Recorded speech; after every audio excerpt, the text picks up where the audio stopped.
Do you remember my last video? The one where I made a bucket hat? Yeah, that's right, it was a little too big, and the pattern didn't fit that well, so I decided to make another one. Here are some old jeans from my dad again, this time a little lighter. Measure out your head circumference, or a bucket hat you already have. Divide that by 2 and draw a straight line onto a piece of paper. Then measure out how high you want this part of your bucket hat to be. I took 8.5 centimeters, which are 3.35 inches. Measure that amount down from your first line, and then connect everything until you have a square. Cut that out, and then cut straight up and leave about 1 inch in between.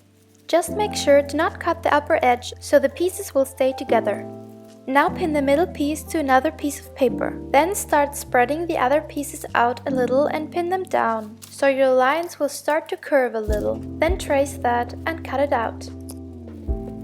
This will now be a little bigger than half of your head circumference, but that's fine for now.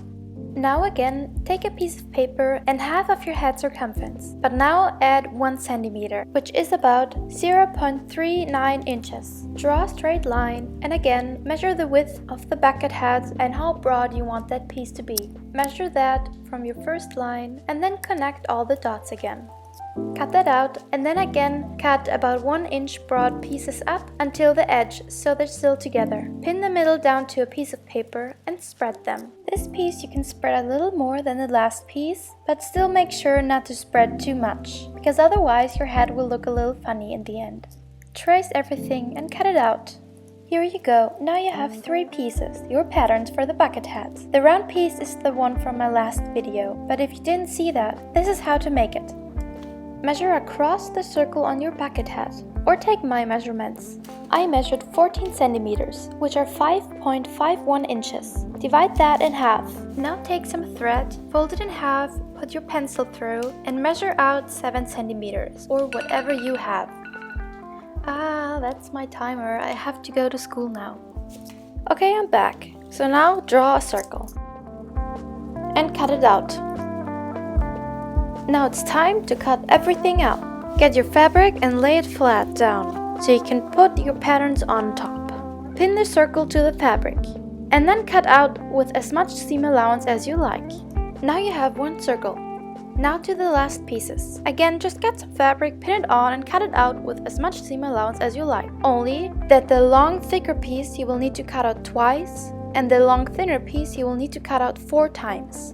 Next, you will need some lining, just any not too bulky fabric. You will cut out the thicker long piece twice and the circle once, again with as much seam allowance as you like. Now take your long thicker pieces and lay them down right side and right side together. Pin them on each end and sew them down. Do the same thing with your lining pieces. Now it's time to try it on. Mine was a bit too loose, so I made it a little tighter. Just make sure that it's still a loose fit, so it will fit in the end. Just make sure to also change your pattern to the right length, so next time you're making a bucket hat, your pattern will fit perfectly. And also, of course, do the same thing to your lining, so everything will fit together perfectly. Now open them up and push the seam allowance down flat, like so. Then sew next to the seam, so the seam allowance will lay flat down. Repeat that on the other side. Now pin that to your circle. I find it easier if you fold the circle, mark the folds, and pin them to the seams on the side. Keep pinning the circle to the fabric. Make everything as evenly as possible, so everything lays flat. Then repeat on the lining, and sew everything together. If you want your hat to be perfect, you should also stitch your seam allowance down to the round part. You only have to do that with the jeans material. You don't have to do this with the lining. And that's what it should look like. Take all your long, thinner pieces and put them right side on right side together. Then pin them on both ends and sew them there. Open up your pieces until there are circles. Now put them together right side and right side, so the seams are touching in the same place. Open the seams up like so everything lays flat in the end, and then sew all around. Open your pieces up so you can see the right side. Then make sure to lay the edges really nice and flat, because now you're gonna sew over them. Just like so, as broad as you would like the stitches to be, as often as you like, or until the whole stripe is full with seams. Then pack your backpack with your ukulele notes, a pants, and your ukulele. Grab your jacket, put on your shoes. Now it's time to go to your best friend, because you've earned a pause after all this hard work.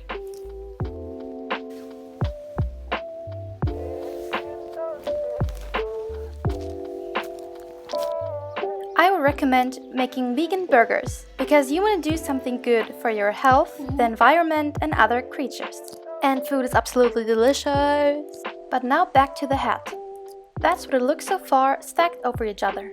Stack your two buckets into each other, so the left sides are facing each other, and you can only see the pretty sides of the fabric. While doing that, make sure that the seams are exactly over each other. Pin them down nicely, so nothing can wiggle around. Then take your other piece and pin it all around nicely. Also again, make sure that the seams are touching.